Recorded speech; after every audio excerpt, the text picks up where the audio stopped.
Good evening, and welcome to the November 16th meeting of the Solon Board of Education. Mr. Buchanan, would you please call the roll? Mrs. Thomas. Here. Mr. Heckman. Here. Mrs. Glavin. Here. Mr. Patton. Here. Ms. Jones. Here. Please stand for the Pledge of Allegiance. I pledge Allegiance to the flag of the United States of America and to the republic for which it stands, one nation, under God, indivisible, with liberty and justice for all.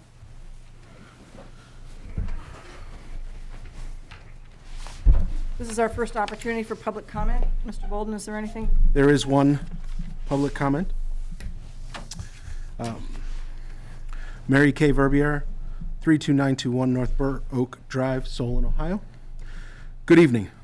I would like to commend the Solon School District for the way COVID has been handled in the school district. Overall, I have been very impressed with the choices the district has made and the options that families were given. I would like to express my disappointment in the most recent choice given to the high school students. To have to decide in November 2020 to never come into the building again in your senior year is a decision I would have hoped my daughter would never have to make. Now we need to decide whether or not to try in-person learning and assume the risks associated with that, or be remote all of the second semester. These seniors have already had to forego so many of the things they have looked forward to for so many years. To decide in November to not go back in person for the rest of the year is just not right. I believe that the decision for in-person versus remote for second semester should have been made on a quarterly basis. No one could predict how bad or good it will be in the fourth quarter. By making this choice a quarterly decision, administration would have relieved these students of the pressure that they are experiencing, having to make the choice to risk COVID or never to return to their high school for class again. This is one area of mental health for these students that administration could have positively impacted. Respectfully submitted, Mary K. Verbier. I would like to comment, many have asked about a change in the quarter three plans. It's not off the table that we could make a change for the quarter three. Our plans are planned on a semester basis. But if you'll recall, we actually returned many of our kids prior to the end of the first quarter when we said it was going to be a quarter-long decision. This is a very fluid and flexible situation as we're going through that. Making a change later in the semester could definitely happen. If there's a significant decrease in cases or a change in the course of vaccines that will allow us to make those changes, we could do that. We definitely could. But right now, that's not something that we know at that time, and we can't plan for those unknowns. So there's still a possibility that that would happen. That is correct. If they make that decision now, though, if they're making the decision to not come to school now, in the event that that changes, then how's that going to impact? Yes, if it got to the point where it was safer to do so and we would be able to make that change, we would give people an From a staffing opportunity. perspective, though, that's something that we can accomplish? We're staffed for the number of people that we have, regardless of the kids that are in. It's a spacing concern rather than a Right. staffing So concern. if the situation improves and the spacing can improve, then that would be That is correct. available at that time. Okay.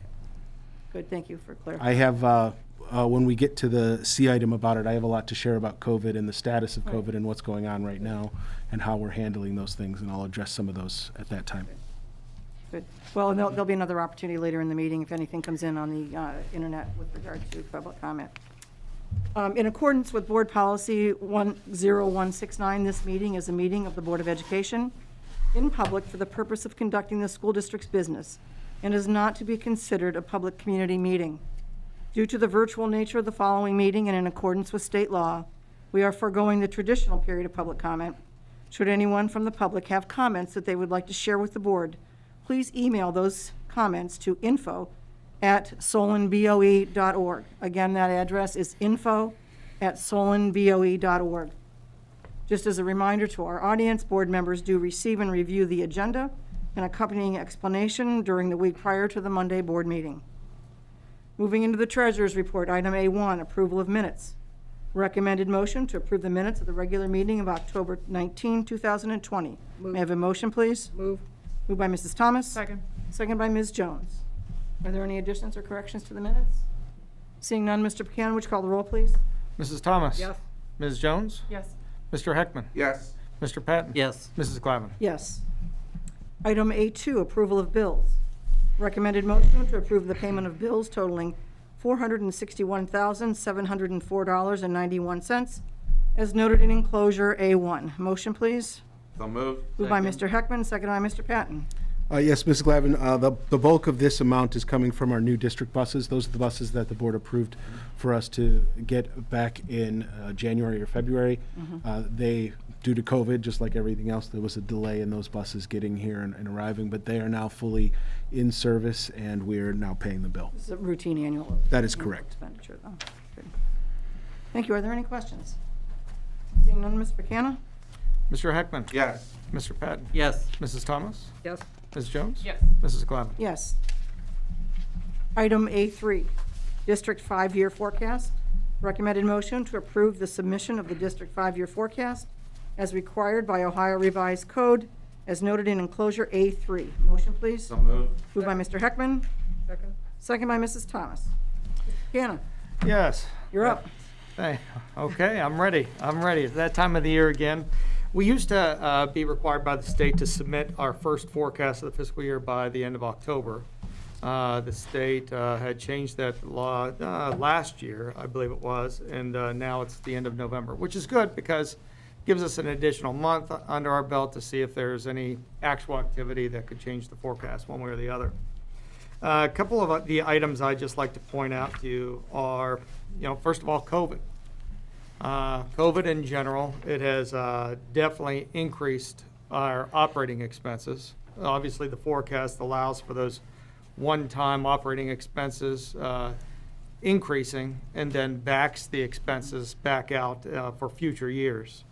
It also decreases our revenues in that because of the state reducing their revenues to our school district last year, as well as so far, we are at a reduced level this year. House Bill 305 and, some funding solutions out there, if you take a look at some spreadsheets, it talks about, well, current law and your level now, and if we get this passed, it looks like you're going to have almost a windfall of $800,000, for example. Well, it's not a windfall. All that would do would get us back to what we were receiving as of January 2020, this calendar year, which we were still significantly underfunded. So right now, the forecast is sort of taking a middle-of-the-road approach between House Bill 305 passing and the current funding level right now, which is very low. And we'll wait and see what happens. I'm not sure anybody knows what's going to happen based on the state's revenues and where they are due to COVID. I'd like to also point out line item 1.05, property tax allocation. Just as a reminder, we're still realizing a loss in tangible personal property. And this forecast, fiscal year 25, will be the first year that TPP is completely, it's finished during that 25 time period. So right now, we are losing about anywhere between $730,000 to $770,000 a year in TPP. So those are some key items to take into consideration, as well as the capital outlay line item. You'll see that we've always had, over the last couple of years, those additional expenses in line item 3.05. Those are for capital improvements on our buildings. As we committed to the public, the main reason, prior to this last levy, the main reason that we have that TPP reserve fund was in case all of the TPP money was taken out from us all at one time. And as we became less reliant on it, as we made adjustments, we would be not just spending those dollars on items that would increase our continuing operating expenses, but we would be putting that money back into our buildings, maintaining our buildings, and allowing the reserves to diminish over a period of time in a responsible fashion as we make needed improvements. Are we tracking our COVID expenses Yes, we are. in case someday the state or the feds decide You're to dreaming. We are. give something? We've received a couple of grants so far, and I've tracked it, well, I don't want to say to the penny, but pretty close. We've got three, basically the way it works out are three grants that are for COVID purposes. Two have a final expense date requirement of December 31, 2020, and Another one has an final expense date. It goes out, if I'm not mistaken, until 2022 for the final expenditure report to be due. Those total grants have basically, I mean, the money's already spent. It's not even close to. I would say, again, depending on what happens with the rest of this year's revenues, because that's a key, I would say even with those grants,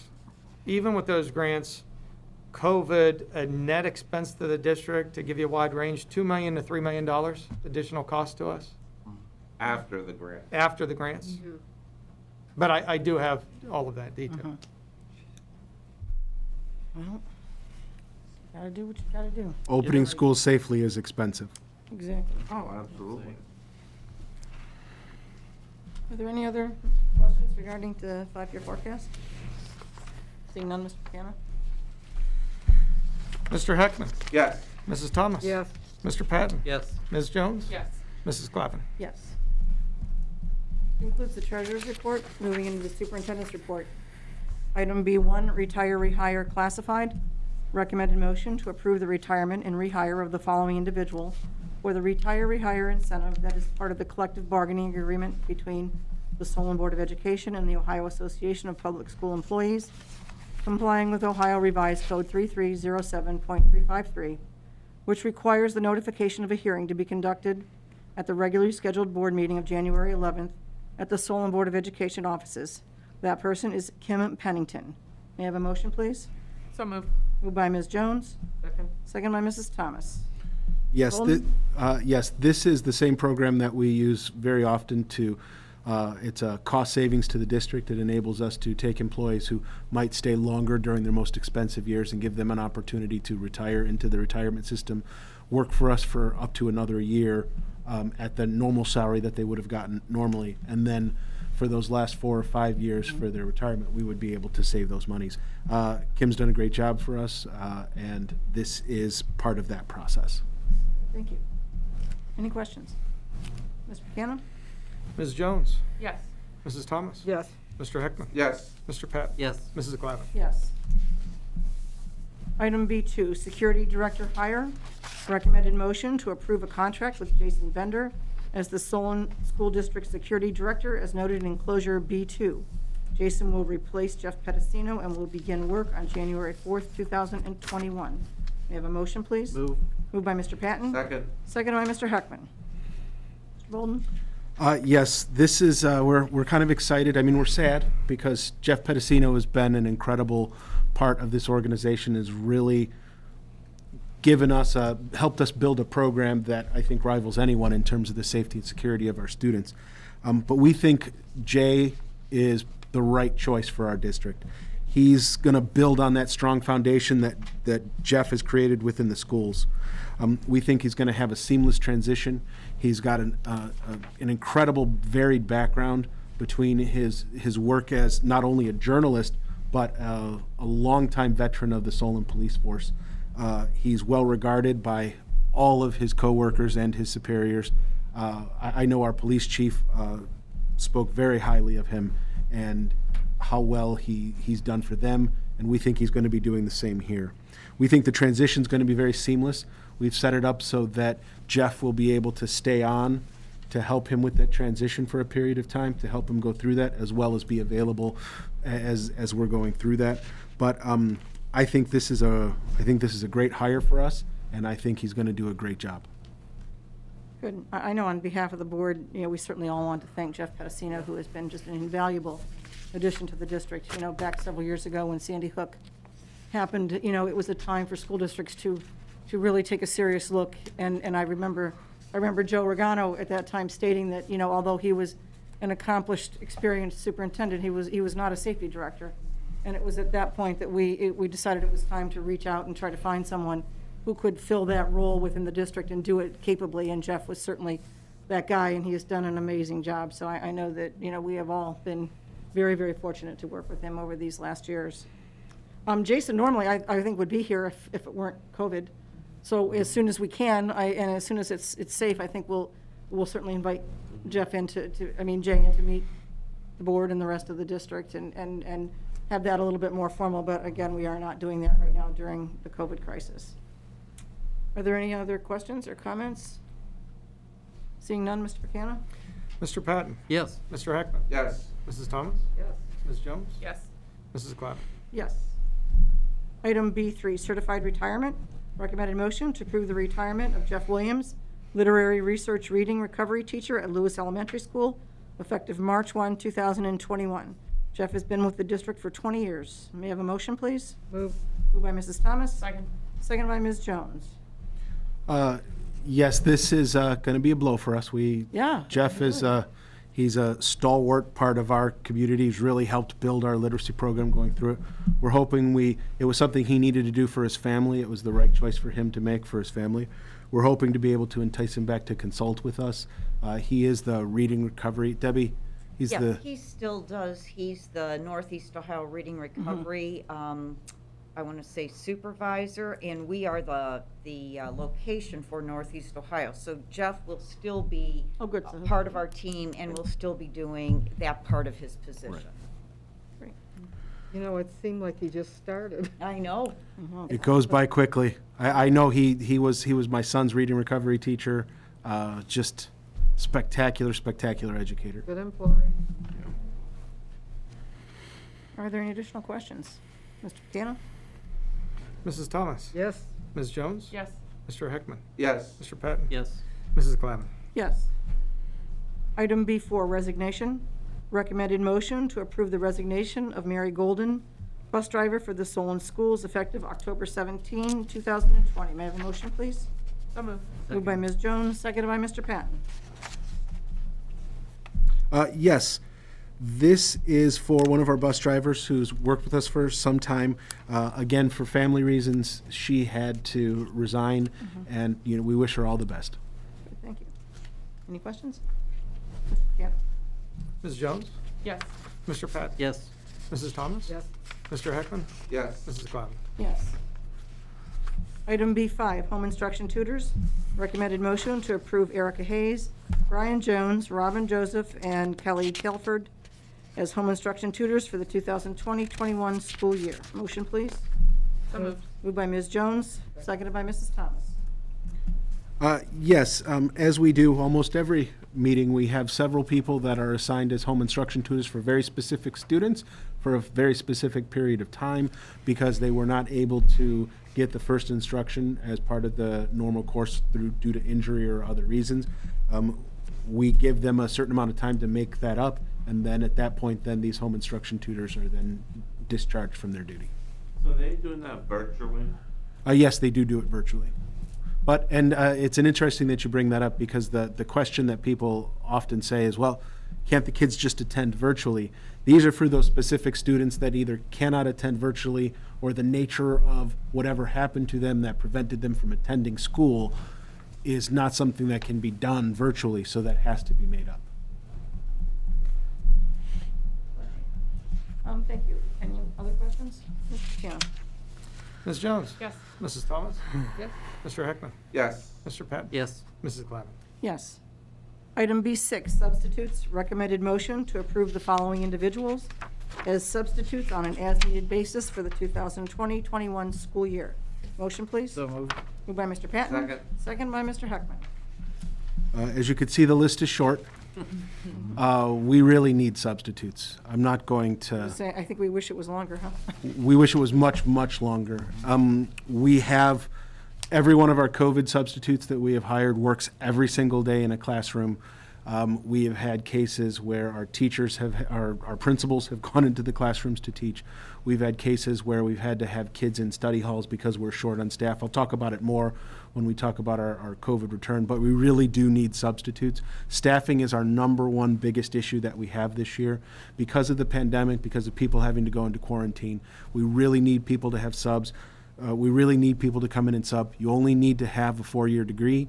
Then you can get certified for that. We'll go through the background checks and everything that we need to Doesn't do. have to be a teaching degree. It just does a not 4-year have to be a teaching degree. It just needs to be a 4-year degree so that you can come in. A lot of the times, it's not even that you're teaching in those classes. You're just there for the supervisory aspect of it so that our teachers can remotely beam in using technology to go through that. But it's something that's very important to us. And again, we sent out a letter to the community on Friday with links on getting registered as well as applying. It's something that we really need. Great. Good, thank you. Any other questions or comments? Yeah. Mr. Patton? Yes. Mr. Heckman? Yes. Mrs. Thomas? Yes. Ms. Jones? Yes. Mrs. Glavin? Yes. Item B7, supplemental contracts. Recommended motion to approve supplemental contracts to the following individuals. May I have a motion, please? So moved. Moved by Ms. Jones, Second. second by Mrs. Thomas. Yes, these are, this is the first of two that we're going to have. There's another one later on in the agenda that'll cover our non-district, but these are all of our district employees. None of these are new positions. These are for our winter sports that have begun to practice. Hopefully, they will be able to get seasons in, and this is that first group of people for that. Good, thank you. Are there any questions? Call the roll, please. Ms. Jones? Yes. Mrs. Thomas? Yes. Mr. Heckman? Yes. Mr. Patton? Yes. Mrs. Glavin? Yes. Item B8, district certified drivers.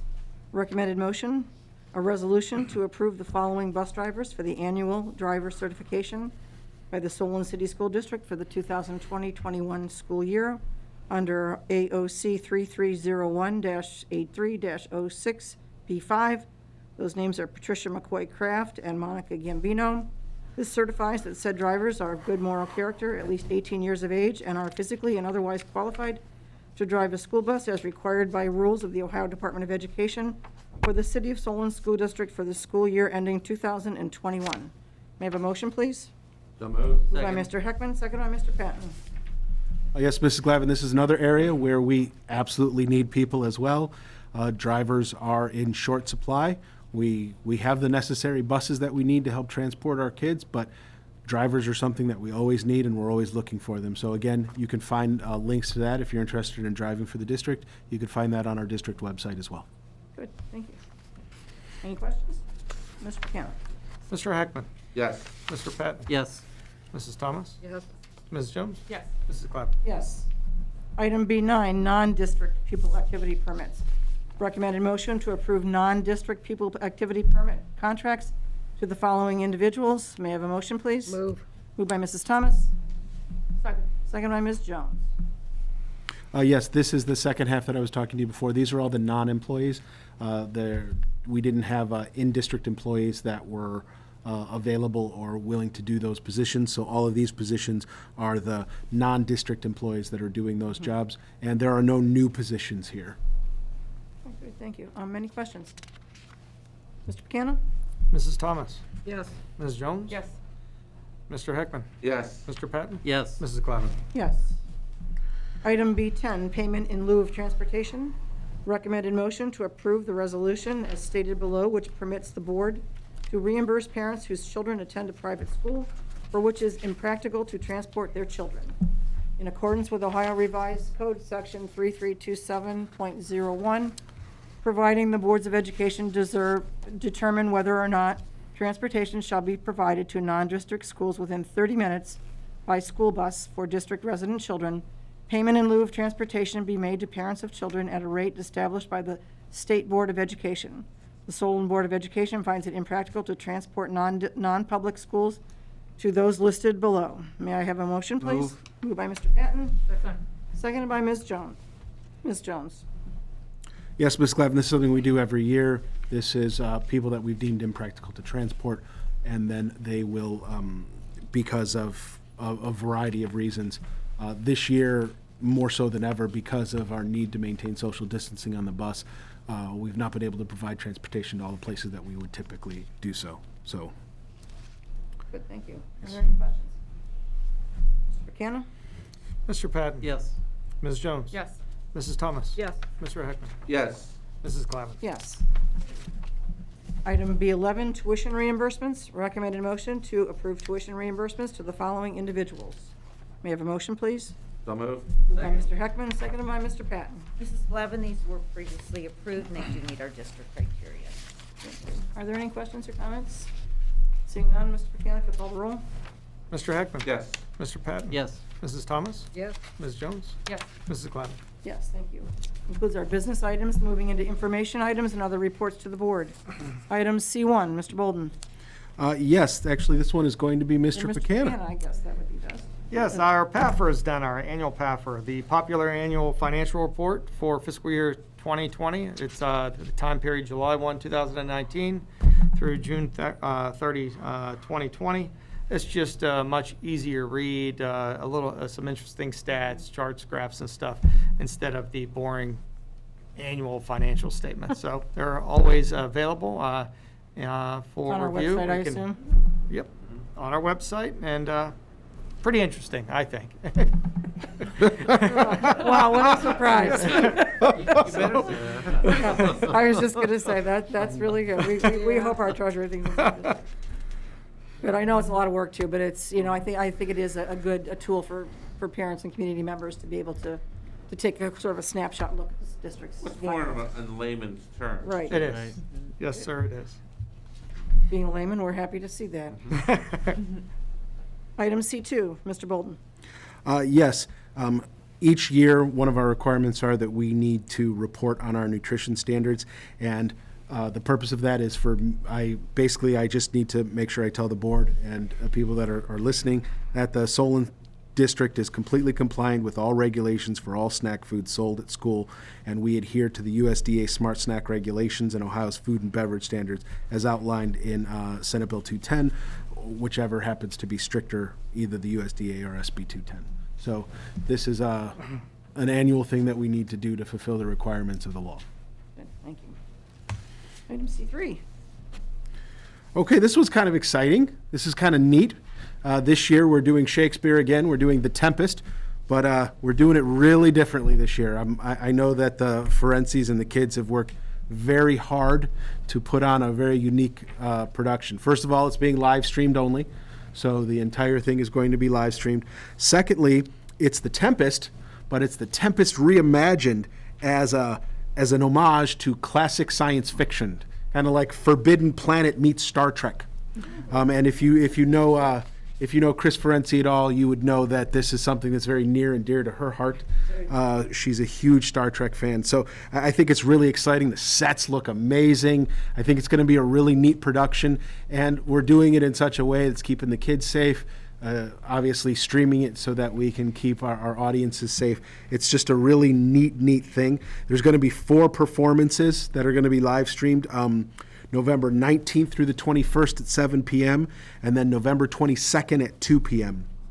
You can actually get viewing tickets at shsdrama.org/tickets, and they'll provide you a secure link to watch the show, and then you'll get a link sent via email 4 hours prior to each performance so that you can watch. It's going to be a really neat show. Everyone's being really very creative during our pandemic period here. That's good to see. I saw pictures of the actors, and they all have face shields on that look to be part of their costumes. I guess part of the whole sci-fi Star Trek. They Creativity at work. These face shields, so yeah, so it's keeping them safe. And Chris is amazing. She could take a group of kids that have never done anything and mold them into a fantastic production. yeah. She does. She is amazing. And her brother Joe, with the technical set and everything, we have a great team there. Sure do. I Always. think people need to, grab onto that, get a pizza, and enjoy it. Yeah. It'll be live. Good idea. Great idea. What about Subway? Never Well, that mind, too. joking. Right, good. C4. Okay, so COVID and the schools and where we are. Things are starting to get a little extra difficult. And not so much because of the number of cases, although those are increasing, they still continue to remain low. But it seems as though every day there is another case or another 2 cases that come into play. Still primarily coming from outside the schools. Since we came back in school, our intention has always been to try to maintain an in-person presence in school for as long as possible. In-person learning, we know for many of our kids, is an important part of the learning experience that they need, and they need to continue that for as long as we can. Unfortunately, sometimes there are circumstances that are beyond our control with that, and we're doing everything possible to try to mitigate that. The number of students and staff members that we have going out, not just because they contract COVID, but because of the quarantines that we're required to do, are increasing, and they're increasing drastically. Since I sent out a letter to the community on Friday to today, we have actually added another 110 students and approximately another 20 staff that we have had to quarantine because of COVID and COVID-related exposures. Since Wednesday of last week, we've only had 6-7 positive cases of COVID in the district, but from various sources, either from an external source, we had a teacher that had to go out because they were exposed to someone completely outside of the school district, another activity that they had to do, or we had an outside person come in for to do an activity that we needed to do for some of our special needs students that caused us to have to quarantine a bunch of kids because that person ended up being quarantined. It's something that it continues to snowball and continues to increase. As I said before earlier, we are doing everything that we can to leverage our technology to allow kids to continue to stay in school. We're having people do jobs that they've never done before in terms of supervisory capacities, like our principals teaching in the classroom so that we can still have kids in person, beaming teachers into the classroom virtually so that those kids can still get instruction from their teacher, but that teacher can't be physically in the classroom. Bringing groups of kids into study halls for certain periods because we just don't have the staff to allow them to be in their classroom at that scheduled time. Staffing is our number one issue right now. As these numbers continue to climb, our ability to maintain in-person learning is going to suffer. And it might not happen for all the schools at once, but we need to be prepared that that's something that could happen. We've hired extra people specifically to help us with our staffing shortages. We pay them to be here every day and to help us fill in those gaps where we need to fill them in. That's part of the costs that Tim was talking to you about COVID-related costs. But we use every one of those employees every single day. And then we use more on top of that. As this continues to go, if it continues to climb the way that it is, we're not going to have a choice, and we're going to need to do some or all of our schools are going to have to go remote. Again, I want to reiterate, we're trying to stay in, and if we can stay in, we're going to do it. But we need to be prepared. We'll give people time. If it looks like it's something that's going to happen, we'll give people the necessary amount of time to prepare themselves and to prepare for their families to have to go remote. But it's if you look around the districts around us, it's clear that this is happening more and more in various districts as staffing continues to be a concern. The good news is that not lots of people are getting sick. Our safety protocols that were put in place, they seem to be working well. We're not transmitting a lot in school. It's happening primarily from sources outside of school, and the protocols that we're following that are keeping cases out of the schools are also forcing us to quarantine a lot of students to go through that. I want to say that remote instruction isn't a certainty. If we could come together as a community, as a society, and help to stem the tide of this by doing the things that we all know we're supposed to be doing with hand washing, mask wearing, social distancing, we can turn the corner on this and be able to do that. But that is not a foregone conclusion. We need to work together to try to help solve this problem. So then those people who are watching tonight or happen to see any kind of a recap of our meeting, I think it goes without saying that the district is doing everything that we possibly can do within our control to make this all work. And we are really reliant on families and parents helping our young adults understand how important this is, and dare I say, insisting that our young adults follow these rules, and our parents as well. You know, I don't know what else to say other than the fact that we really need your help. We need everyone in our community, in our school district, to take responsibility for where we're headed on this. And I don't know how else to say it other than that it really is an important role that parents and families are playing right now. I don't want to sugarcoat it. The circumstances are dire in terms of staffing. I know, especially at our primary levels, I know a lot of our teachers, they want to have their kids in person. They want to have them there in person if they can. The struggle comes from if they can't be there because they're not allowed.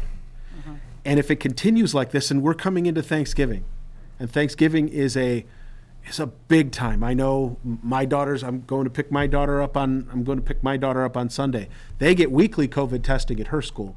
So she's been tested every week since she got to school, and fortunately, she's been following the rules, trapped in her room, not getting exposed. But not every school is like that, and there's a lot of kids that live off campus. And when I drive down the street to go see my daughter or to drop stuff off to her on those warm Saturday and Sunday afternoons, I'm seeing a lot of kids not social distancing and not doing those things.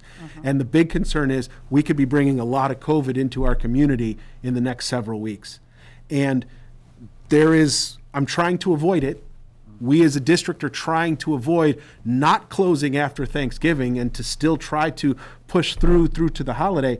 But it is a real possibility that we're not going to be able to be open after Thanksgiving due to the cases and our inability to staff effectively in our schools. And I just want to prepare the community that that's something that's a real thing that could happen. It is dire. Fred, well, how many, I know you gave us the numbers for the increase since Friday in students and staff that are quarantined. Do you know what currently, as we sit right now, the total number of students and staff members that are quarantined or out of the buildings? Since I want to say it's somewhere in the 134 to 150 range right now. Is that For students? for students, and we have about 25, 27, 28 staff members that are under quarantine right now. But that's, the staff members, 3 of them could be coming off tomorrow, for example, because they've been, it's a 14-day. That is correct. I would tell you that 24 of the staff members went into quarantine since Wednesday. Oh, So those people are gone for 2 weeks. Again, these aren't just these are integral staff members This- that are working in many different facets. That is right. This is lunch monitors and food service workers and bus drivers and teachers and the coaches. A lot of times people think that the school is the teachers and the principals and the kids.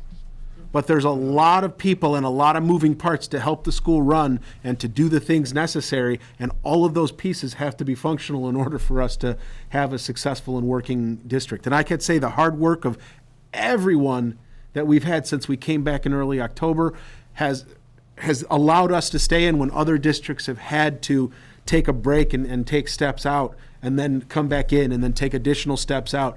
Those things are happening all over the place. I just got word, Lake Catholic, in fact, just shifted to virtual. We've had multiple districts do that where they've had to shift to virtual because of cases and staffing issues.